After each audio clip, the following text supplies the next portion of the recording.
The promise is basically that those who go through higher education will reach their full potential. In that way, higher education has been conceptualized as a great equalizer of opportunities.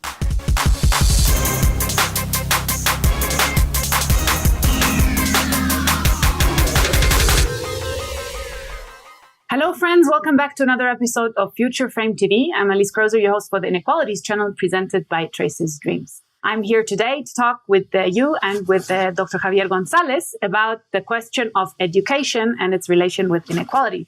And Javier is the director of Summa. Summa is the Education, Research, and Innovation Laboratory in Latin America and the Caribbean. He's also an affiliated lecturer at the Development Studies Center at the University of Cambridge and an associate researcher at COES, the Center for the Social Conflict and Cohesion Studies in Chile. Welcome to the program, Javier. Hello, Alice. Thank you very much. We would like to know from you today a little bit about your recent report that you published with Summa called Divergent Trajectories, where you talk a little bit about failed meritocracy. The subtitle, if I remember correctly, is From the Higher Education Promise of Social Mobility to the Reality of Graduates in the Labor Market. Could you explain to us, to start with, what we're talking about when we mention educational trajectories and how they link to inequality? Thank you, Alice. I'm happy to be here with you and be able to talk about these very important issues, especially in a region in which there's a lot of social movements that are requiring more equality in our societies. This report, which has been also funded by the World Bank, is we're trying to study this failed meritocracy. And what do I mean by this is that we have a sense that people deserve somehow the place they hold in society. And therefore, sometimes we tend to divide the society in terms of winners and losers, in terms of the social benefits that are distributed to each part of society. And behind this hypothesis of merit, of effort, so those who are at the top, somehow they have the merits and they deserve their position in society. And on the other hand, those who are poorer, somehow they're blamed for not having maybe worked as hard as they should have. And of course, this in a way invisibilizes the real underlying factors that explain trends in social mobility that have to do, of course, with these underlying institutional factors, political, economic, social issues. And as this report acknowledges the fact that also is very related to issues with social class, type of higher education institution that you went to, type of careers, social capital, very importantly. So what the report tries to do is to look at these trajectories in terms of different social classes, students coming from different social classes that go to higher education. And somehow what we wanted to study is if the promise actually prevailed in the long run or not. What is the promise? The promise is basically that those who go through higher education will basically reach their full potential in a way. And in that way, higher education has been conceptualized as a great equalizer of opportunities. Nevertheless, and despite the fact that most of the countries since the second half of the 20th century expanded the higher education system in all around the world in different degrees, but it's been a world movement in terms of enrollment in higher education. This promise behind that, it was that we would reach higher levels of equality, social mobility, economic growth. But despite that, what we see is that as higher education systems expand, they tend to somehow differentiate and they tend to be much more stratified and segmented. So in a way where more and more people are actually reaching higher education, that's a good news.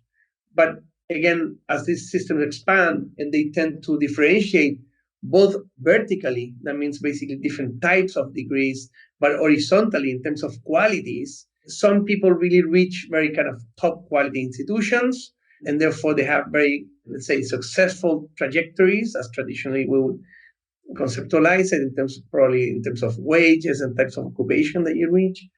But other people will go to other types of higher education institutions with lower status degrees and institutions in terms of the quality. And therefore, the trajectories that they follow is actually quite different. So the promise of higher education in a way is not totally fulfilled, has been conceived. So that's the main kind of, let's say, theme of the report, of trying to see, is higher education really a great equalizer or not? And if not, what are the variables that actually affect and have an impact on these trajectories? I'm going to go into this, but one of the most striking conclusions, which makes this a very novel study and quite a very new audience for Latin America and the world indeed, I must say, is that the trajectories are quite divergent. So even for people, this is very important to take into account. We are able to study people that go to the same universities, to the same degrees. So there's no difference in terms of the quality of institutions and the quality of the degrees, etc. And we study that, and despite the fact that they went to the same university and same degrees, after 10 years, 15 years in the labor market, you can see that actually those who come from wealthier families do much, much better than those who come from lower social backgrounds. And that kind of, in a way, debunks this kind of great equalizer myth of higher education. It's quite troubling, to be honest. You study specifically the context of Chile in this case. Could you tell us a little bit, before we go into the details of the results, but could you tell us a little bit about how you obtained this information? Because that's also quite a novel way of approaching these sorts of studies. This is quite novel as well. In most studies, there's a lot of innovations that we did for this study. One of them has to do with the fact that most of people studying trajectories or returns to higher education do this with people that have graduated 1 or 2 years. After 1 or 2 years in the labor market. In our case, we did this around 10 years after they graduated, and that's what some authors call the occupational maturity. So that's when actually these trajectories tend to be much more stable, and it's the moment in which you should be looking at the social mobility indicators. And for that, we went through the archives and the registries of these students. So 10 years back, the quality of data at the beginning wasn't so good, so we had to work a lot on that, and we had to be able to reach them one by one in terms of their phone and their email, which were in some cases 10 years old. So we did a whole tracking system. And then finally, we did an interview to each of them, face-to-face interview to 2,000 people, 2,000 graduates, after 10 years in the labor market, in the workplace, a 1 hour survey per individual. So as you see, it's a quite profound and quite rigorous way of doing this kind of survey. So it's not an online survey. It's not something just based on secondary data. It's a very profound and rigorous way of collecting this data. So that's one innovation in terms of looking at trajectories. The other innovation that we did was to look at not only universities, but also technical and professional institutions. And therefore, the type of graduates of higher education is much more diverse than the usual studies of social mobility. Another innovative issue is that we don't look only salaries, which is mostly seen from, let's say, economists, and not only social classes to which they get to, as most sociologists do, but we do kind of a mix. And we also look at, we look at these factors, social classes and wages, of course, but also the quality of work, the quality of jobs.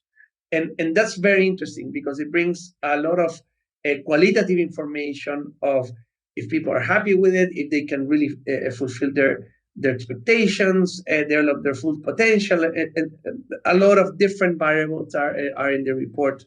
And therefore, we can really understand the nuances of social mobility. So two economists, for example, can both work in a bank, but one can be in a research unit in the bank, and the other one can be more kind of just being in the counter and looking at the bank accounts, etc. And so from a class perspective, they probably are in the same class, professional class, but the quality of job that they both have in terms of who are the bosses, the autonomy that they have, the fulfillment of their skills, etc., is very different. And so most of the studies of social media are not able to capture that kind of differences. What we did is to look at the type of employment they have, up to 4 digits, according to the ILO categorization of employments. And therefore, we were able to really grasp those kind of very tiny nuances in terms of, well, what kind of jobs and what kind of really real positions they actually hold within even the same organization. And therefore, what you could see is that actually your social background, and I'm going to go into the findings in a minute, but are really important even 10 years after you graduated, which is quite astonishing. Let's go into the results then. I mean, maybe for people that are not so familiar with the Chilean education system, you can mention the key pillars of the system. It's a bifurcate system with a private and a public parallel stream, and it's highly segregated in that sense, and that clearly has implications on the future careers of people. But even within these specific sectors, there are levels. Yep. So can you talk a little bit about these results? Yeah, let me go into the findings. And yeah, as a background, I think you summarized it very well. It's a very privatized system with very high quality institutions at the regional Latin American level. And on the other hand, there's a lower tier in terms of quality, which is much more massive, and which has allowed to include and to provide access to higher education to a much larger level of population. And in some cases, really they have a very kind of low quality with no quality assurance. This has been changing in the last decade, of course, with different types of policies to ensure this kind of quality. But still, so it's very segregated. It's quite privatized, and so the first finding basically that we do, and it's, if you want, is kind of checking the data, is that when we look at these 2,000 graduates that we sampled, and how did we sample? We sampled by type of institution. So they're sampled in terms of if they're from universities, what is called professional institutes, and Center for Technical and Professional Training. So that's the 3 types. We did this in 8 careers, so 8 programs, so law, economics, psychology, etc. So 8 careers. And for each one of these mixed samples, we also looked at and we collected data for people who were from high, middle, and low income. Okay, so it's quite a good sample. So the first thing what we could see, of course, is that the system is quite stratified in the sense that the best institutions tend to enroll those coming from the elite families and middle high classes, and those who are lower tier in terms of quality, according to, for example, with their rankings or category, really, according to the accreditation system, those are basically enroll the poorest students. So, but this has an implication in terms of the style of teaching and the curriculum, what is called the hidden curriculum behind these institutions. What do we mean by hidden curriculum is the fact that those studying in high quality institutions, to summarize it just like that, they tend to receive courses and their programs tend to be much more intensive in terms of, for example, theoretical and critical thinking. So when we ask the students what characterizes the type of education that you receive, they have received, for example, much more theoretical, abstract, and they have been taught to think very critically. When you go and you make the same questions to the institutions, the lower tier, the percentage of students that feel and experience these courses with critical thinking, etc., are 15% in the case of critical thinking. Say they actually had they were taught to think critically, or that they were taught in a very abstract and theoretical manner. Only 23%, for example, against 59% in high quality institutions. So First thing is they're segregated, but also in terms of quality, but also in terms of the type of skills that we know are somehow 21 century skills. The other thing is, of course, is very important is that in terms of human capital accumulation or education, we see that those who go to, and this regardless, of course, of even of your social class, regardless of that, those who go to high selectivity institutions tend to afterwards do postgraduate studies, whereas those who went to low tier don't. So again, there's a little bit of divergence in that sense. Now, let's move on, let's say, from the higher education experience into now when we enter the labor market. So the first thing that we find, which is quite interesting, of course, some of these things we know, but now the difference is that we have measured them, and we know the immense gap that they produce. Before we go into social mobility and to understand the impact of social class on social mobility, we have to understand how social class actually impacts the class of destination. In this sense, the literature identifies two types of impact, if you will, from social class into your final occupation of the children. So on the one hand, you have the indirect effect of parents over the education of their children, which indirectly impacts in their social class. So that's one way in which we can explain social mobility. So social class means that elites are able to pay and afford better education for their children in terms of the quality, and that then therefore indirectly affects their occupation in the labor market later after. The second way by which parents and elites are able to impact the social mobility of their children is directly in the labor market. So one is indirectly through education. Education then impacts your social class of destiny. In this case, is directly in the labor market. How does this happen? It's basically through social capital, your social networks. And that means that parents are able to promote their children once they graduate, calling a friend, providing references, etc. And so we've seen that this social class has an indirect effect in the type of institution that they end up in, and therefore in the type of curriculum and the type of postgraduate studies that they do. But directly also, they have an impact on their insertion in the labor market. And that's where I want to go next. And it's quite interesting, to be very brief, is that what we see is that the amount of social capital that these graduates are able to accumulate up to the point in which they graduate in higher education is much higher in the case of the elites than in the case of lower classes. This is made by different status generation matrices, which basically ask you what kind of occupation, what kind of people, who do you know in each one of the occupations in society, from the president, ministers, to a taxi driver, to a cook, etc., etc. And therefore, we can rank in terms of status, what kind of social capital do you have in terms of its diversity, in terms of their, let's say, quality, in terms of status, and that has an effect on basically your capacity to mobilize these resources from others. So in terms of your social capital.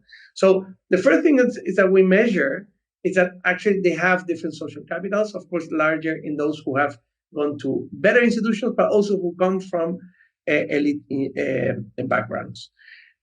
Then we go to the labor market, and what we ask them is, well, did you use actually your contacts? And what we see is actually people from elites actually use much more their contacts than the poorer people, and especially even those who come from better institutions, which is counterintuitive, because you could say, if you went to a very good university, maybe you don't need your contacts. No, actually what we see in Chile is that people that go to very good universities even use even more their social capital. So it's kind of this kind of exponential effect in terms of more human capital plus more social capital, and that really allows you to not only earn more, but to actually occupy better positions in society. Just to put an example, so the difference between those who are poor or rich, let's say in terms of how much they use their social capital, is in the case of those coming from the elite, they say 40% of those coming from the elite said they got their job because of a contact.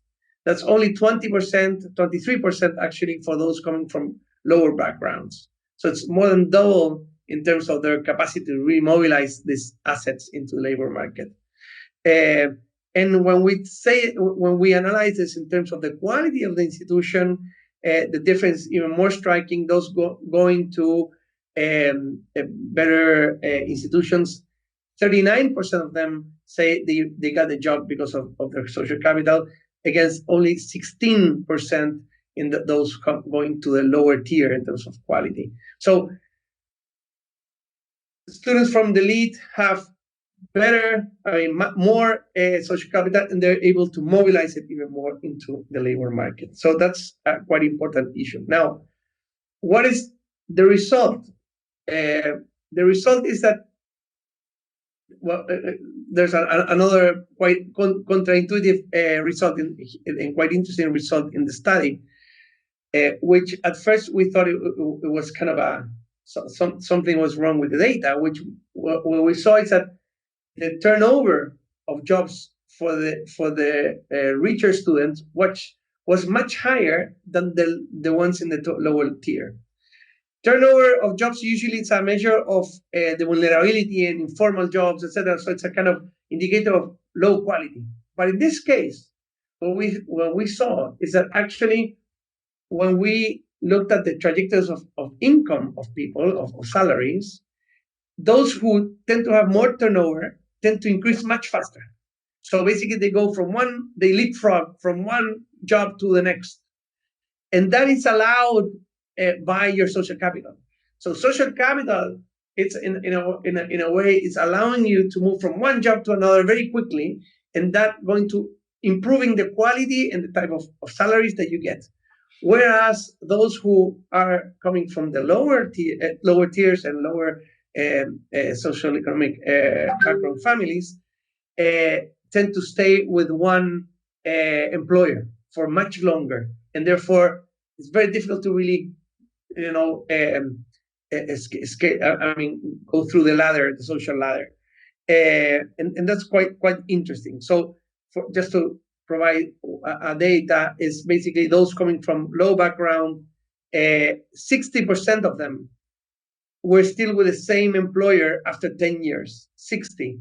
Whereas those coming from the elite, only 15 of them, 15% were still with the same employer. So basically that shows you this dynamic of social mobility, of moving through the social ladder, which is allowed and made feasible through this social capital, which is very important.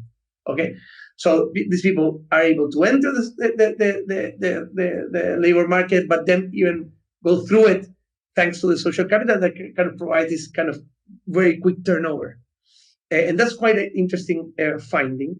And finally, we find something that is quite important then due to this, is the fact that salaries, of course, I have to say, between those who have not been to higher education and those who have who have graduated from education, of course, there's a very important premium. So higher education is something important for social mobility. That's a fact.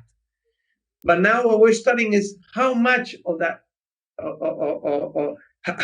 how beneficial is for different groups. And maybe I should have said that earlier, but just to clear our point. So it is beneficial as a whole, but for some are much more beneficial than for others. So when we take all these factors that I've been talking about, what we reach is the fact that when we measure the salaries that they had when they graduated, 1 year after graduating, and then 10 years after graduating, what we see is that there's not a convergence, which we think that there is, because you would say, for example, the level of education of your mother should not be an issue.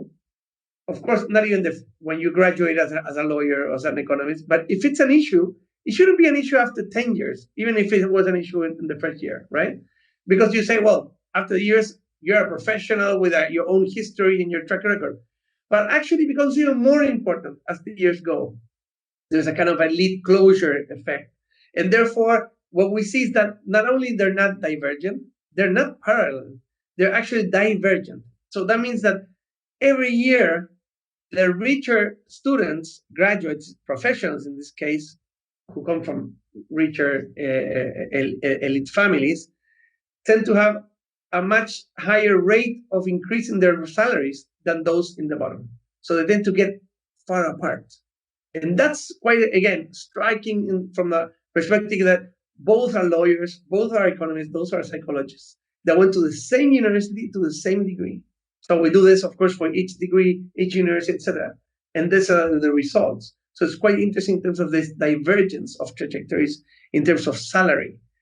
And of course, in terms of quality of jobs. And maybe I'm going to start stopping there, but basically I'm going to start finishing there. But basically, the quality of jobs is very different. Just to put an example, the probability of groups coming from poorer families to be holding a post in terms of manager or very kind of high directives is only 6.4%. So 6.4% is the probability for those people to be in a very kind of high, in the highest position within your organization.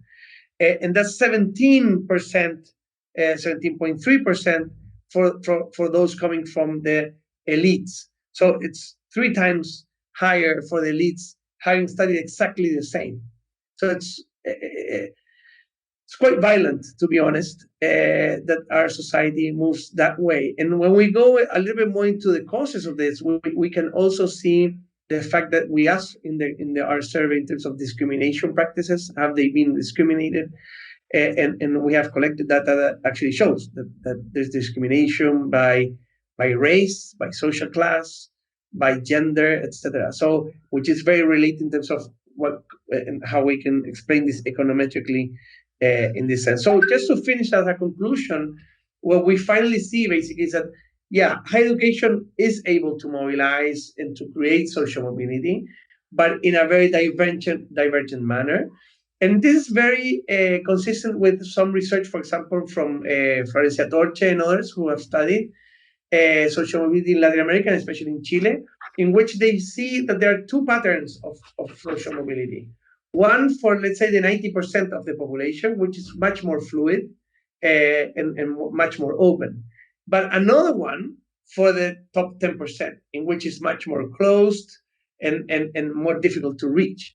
And therefore, we are seeing this in the study. So in a way, you're able to reach and enroll in higher education, but that doesn't really mean that after you graduate, you'll be able to be the CEO of the company. That's in a way reserved for those coming already from the elites, even if you study in the same university and degree. Quite remarkable, and indeed, as you say, violent results. And maybe you can, in order to not end on such a negative note, give us some perspective for hope or for opportunities to change something about this. So what are the recommendations that you draw out in terms of policies or of approaches to change this situation? Yeah, well, we see, and there's and I don't want to say there hasn't been any change, because I think we have been moving towards a more equal system. But this requires, first of all, to really improve the quality, the equity, and the inclusion at the primary and secondary education level. Otherwise, of course, students do not reach higher education with the same levels of skills, not only cognitive skills, but also social emotional skills, which, of course, are very important to thrive through higher education. So one thing is, how do we prepare students from a cognitive perspective? How do we also provide better orientation, vocational orientation, which is one of the factors that affect attrition and abandonment in the case of higher education? And then, of course, there's a financial issue of how to fund access in terms of gratuity.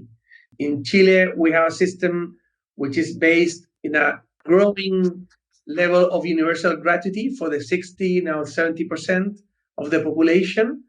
And the rest are composed by loans and some scholarships. So there's some who believe that we should have a system wholly based on loans and contingency income contingency loans, and those who believe that it should be totally free and funded by general taxes. I believe in something which is a kind of a third way, and I think that higher education should be a social right, and therefore it should be free at entrance. In that sense, I agree with those who believe that it should be this like the secondary education in the first half of the 20th century, which a lot of people said, well, maybe it shouldn't be a social right, and nowadays it's obvious.